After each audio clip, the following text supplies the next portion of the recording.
Have you ever chased something so hard that you were sure was going to satisfy, only to get it and realize it didn't?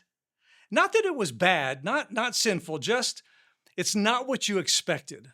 Like you crossed the finish line and discovered it wasn't the finish line at all. Welcome to Chasing the Wind. I'm Dan Holland, and we're looking at 10 rules from Solomon for catching what lasts. This is rule number one. And when I was in college, I walked into a summer Bible class on a Wednesday night. Attendance was down because it was summertime, but not down enough to eliminate opportunity. I was with a few of my buddies when I saw three young ladies across the room, and in a moment of, well, let's call it extreme spiritual maturity, I decided I would take all three of them out on a date, separately, of course. Here's the problem. I mixed up the name and the person. There was Kathy and Connie were on opposite ends of the row, and I asked a buddy of mine, who's the girl at the end of the row? And I was thinking about Kathy. He told me her name was Connie. I locked it in. I found her number, called her, and I said, hey, I'd like to take you out. She said the normal thing you'd say to a stranger when he calls you like that and says, who are you? And I said, well, I'm me. And somehow Connie agreed to go out. I drove up to her house, big house, long driveway, and I had this image in my mind of who I was picking up, which was Kathy, right? The door opened, her mother greeted me, and a minute later, Connie came out looking like she was dressed for a date. I smiled and said, it's good to see you again. And my face must have given me away, which I'll explain in a second. Anyway, off we went. We had a great time. And I never said a word about it, never told her. About a year later, fast forward, I was interning at a church in Oklahoma City, and Connie's mother worked there as a secretary. And one day she called me over and said, hey, Dan, I know what happened. And my heart dropped. But it turns out she was very gracious to me. She said, you handled it kindly. And she said, I appreciate that so much. And we had a nice conversation, but here's the point. Sometimes we build an image of how life is supposed to end up. And if that image is wrong, you can spend years chasing it and still arrive disappointed. See, that's Ecclesiastes. Solomon writes as a man who had access to literally everything people chase: wealth, pleasure, work, achievement, recognition. If there was a mountain to climb, Solomon stood at the top of it.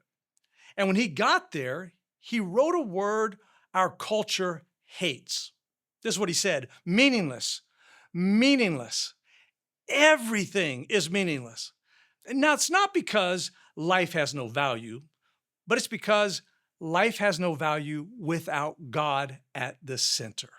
So Solomon gives us the foundation rule. Now, it's not flashy, it's not complicated, it's not a productivity hack, just two words: please God. In Ecclesiastes 12, he says, fear God and keep his commandments, for this is the whole duty of man. And Ecclesiastes chapter 2, verse 26, he adds, to the person or the man who pleases him, God gives wisdom, knowledge, and happiness. And that's not a small promise. That's a life anchor. So here's the question that sits at the door of this entire series. Who are you trying to please? If your life is aimed at pleasing yourself, you'll have moments of happiness, no doubt, but also that quiet ache where nothing feels quite like it's enough. If your life is aimed at pleasing people, you'll be exhausted because the scoreboard never stops moving. It's always changing. But if your life is aimed at pleasing God, why, then your foundation holds. It's solid. Your success isn't rooted in outcomes. It's rooted in obedience. And Jesus makes this painfully clear. In John 14, verse 15, he said, if you love me, you will keep my commandments. See, love becomes action. Reverence for God becomes obedience to God. And in Matthew chapter 7, Jesus tells us the difference between wise and foolish living. Well, simple. The wise man hears his words and puts them into practice. His life is what Jesus says is like built on a rock. But the foolish man hears the same words and he does literally nothing. His life looks fine until pressure hits. See, a foolish person may agree with truth and never act on it, making it worthless. The wise person practices it. So what does rule number 1 look like in real life? Well, there's 3 simple handles. First, start every day with one question. Before the phone, before the noise, ask this question: Father, what would please you today? And second, run decisions through a filter. When a choice appears, ask, does this move me closer to God or further from God?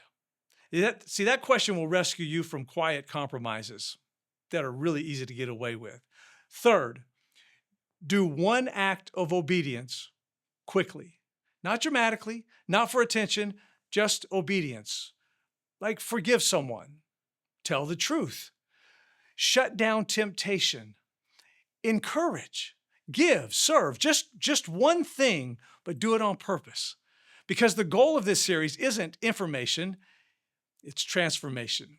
Solomon isn't trying to make us smarter. He's trying to keep us from chasing the wrong life. He's trying to help us reach the end without regret. Kind of like Paul, who said, I have fought the good fight. I have finished the race. I have kept the faith. And it's like Jesus, who said on the cross, it is finished. And it starts here. Please God. Maybe not perfectly, not performing, not to earn his love, but because you already belong to him, and life only holds together when it is rightly related to God. So this week, let's stop chasing the wind. Let's aim at something that lasts. Let's live like wise builders, not just hearers of the word, but doers. And it begins with the first rule: please God.